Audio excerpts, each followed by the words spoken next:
મારું નામ યોગેન્દ્ર કુમાર જયશંકર ત્રિવેદી, મારું ગામ દહેગામ.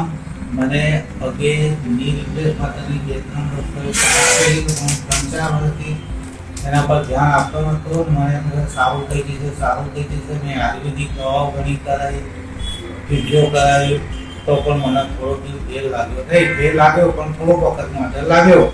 પછી ત્યારબાદ મેં અહીંયા આપણા નરોડા હોસ્પિટલમાં બતાવ્યું અને નરોડા હોસ્પિટલમાં ભાવિકભાઈ પટેલ સાહેબને બતાવ્યું. એમને ફોટા પાડીને એમને મને જોયું કે આપણે કાકા ની રિપ્લેસ આવી ગયું છે અને ઉંમર થઈ છે એટલે આપણે કરાવવું પડશે. પછી એમને એમની રીતે ડૉક્ટરી ભાષામાં એમને મને ઓપરેશન કર્યું.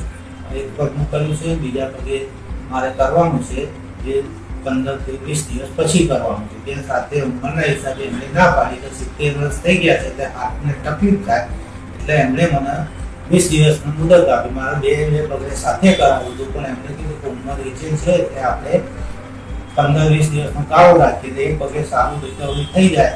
એટલે એમણે મને સારી રીતે સલાહ આપી.